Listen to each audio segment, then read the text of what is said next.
오늘도 감사합니다. 이번 한 주도 주님의 은혜로 지내게 하시고 그 은혜로서 또 주일을 맞이할 수 있도록 하여 주심에 감사드립니다. 오늘 날마다 주께로 큐티 보면은 창세기 49장 1절에서 12절까지의 말씀, 우리의 행동은 책임으로 돌아옵니다 라는 제목으로 함께 말씀 나누도록 하시겠습니다. 하나님께서는 이 세상을 향한 계획이 있으시고 그것을 하나님의 역사하심으로 직접 이루어 가시죠. 그 계획은 이 세상뿐만 아니라 우리에게도 향해 있습니다. 엄밀히 말하면 세상을 향한 계획이 우리를 향한 계획이라고 말할 수 있지요.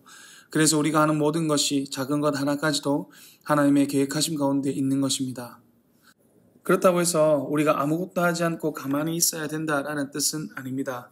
성경은 인간의 중요성에 대해서 이야기하면서 우리 주변에 일어나는 많은 일들에 대한 그 원인을 우리에게서 찾고 있습니다. 우리가 행한 일들이 우리의 삶에 영향을 미치고 그것에 대하여 우리가 책임져야 한다라는 것이죠. 오늘 본문에서 야곱이 아들들에게 축복하는 장면에서도 그것이 드러나고 있습니다. 야곱은 자신이 죽기 전에 아들들에게 축복을 합니다. 오늘 본문에서는 르우벤과 시므온과 레위 그리고 유다에게 축복을 하는 내용이 나오는데요. 그런데 이 내용을 보면 유다를 제외하고는 그렇게 긍정적인 내용이 나오진 않습니다. 르우벤에 대해서는 그가 장자로서의 든든한 모습을 보였다라고 이야기를 하지만 끝내는 그가 아버지의 침상을 더럽혔다라고 말하죠. 르우벤은 아버지의 첩인 빌하와 동침을 하였습니다. 이는 단순히 성적인 죄를 저지른 것만을 의미하진 않습니다. 다윗의 아들 압살롬이 반역을 일으켜 다윗이 도망갔을 때 압살롬은 자신이 아버지의 자리, 그 왕의 자리를 차지했다는 것을 보여주기 위해서 다윗의 그 후궁들과 동침하는 모습을 보여주죠.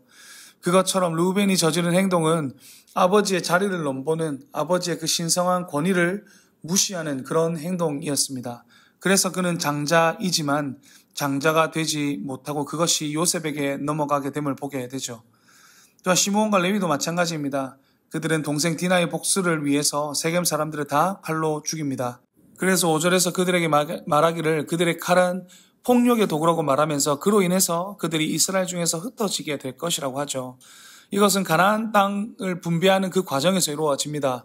시몬은 유다 지역에 속해 있는 곳에서 몇몇 서금을 받았지만 얼마 지나지 않아서 유다 족속에게 흡수되고 맙니다.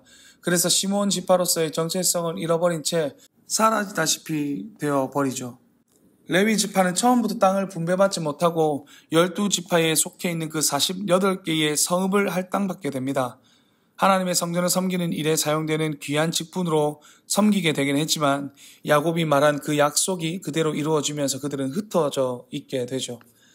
하지만 유다는 달랐습니다. 유다에 대한 축복을 봐서 알 수 있듯이 그는 왕족에 대한 그 축복을 받게 됩니다.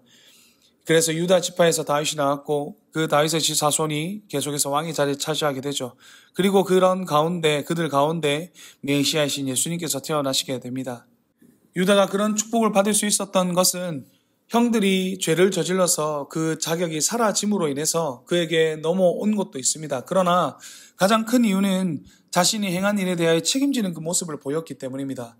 총리가 된 요셉에게 시험을 받을 때 요셉을 노예로 판 자신과 형들의 잘못을 계속해서 숨기려 하지 않고 자신들의 죄 때문에 이런 일이 일어나게 되었다라고 하면서 고백하죠.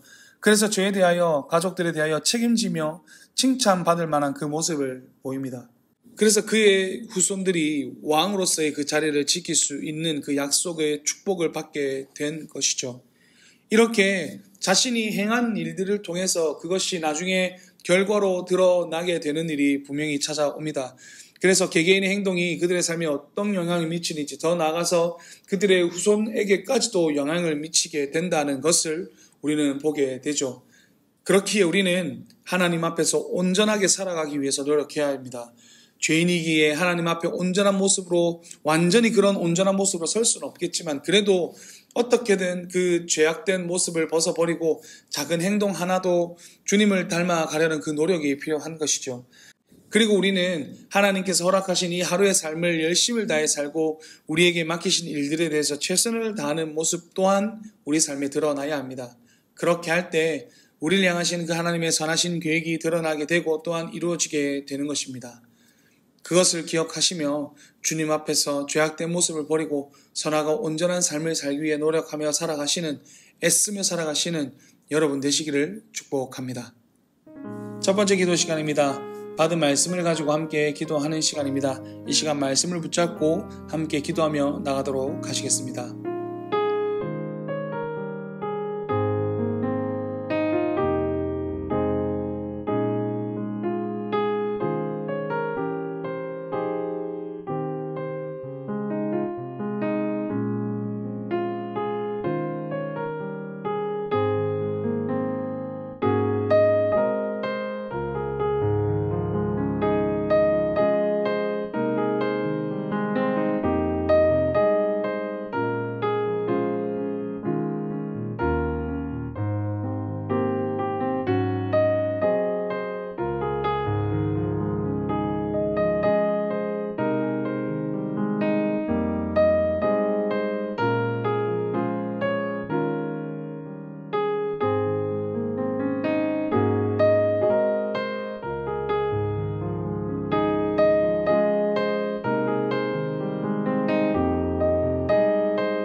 두 번째 기도 시간입니다.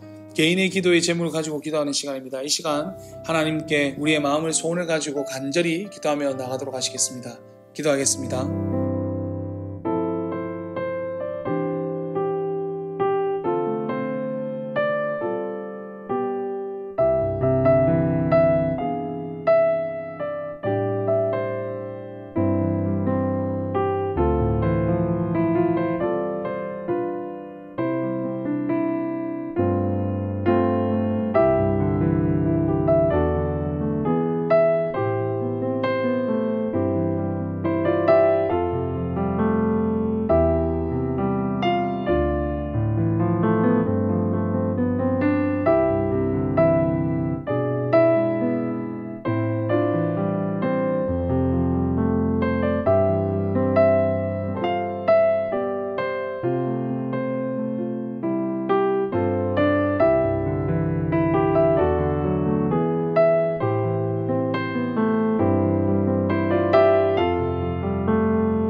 사랑과 은혜가 풍성하신 하나님 아버지, 오늘 저희도 함께 말씀 나누게 하심에 감사드립니다. 하나님, 오늘 우리가 한 행동을 통해서 우리에게 그 책임으로 돌아올 수 있다는 것을, 어떤 결과로서 돌아올 수 있다는 것을 기억하며 오늘 하루도 주님께서 맡기신 이 삶을 최선을 다해서 열심을 다해 살아낼 수 있도록 도와주시옵소서. 죄악된 모습을 버리고 온전히 주님 앞에 살아가도록 노력하며 애쓰는 우리의 삶이 되게 하여 주시옵소서. 그래서 우리를 향하신 그 주님의 계획과 뜻들이 우리의 삶 가운데 드러날 수 있도록, 이루어질 수 있도록 도와주시옵소서. 감사드리며 귀하신 예수님의 이름으로 기도드렸습니다. 아멘. 이제 각자 개인적으로 기도하시겠습니다. 평안한 밤 되십시오.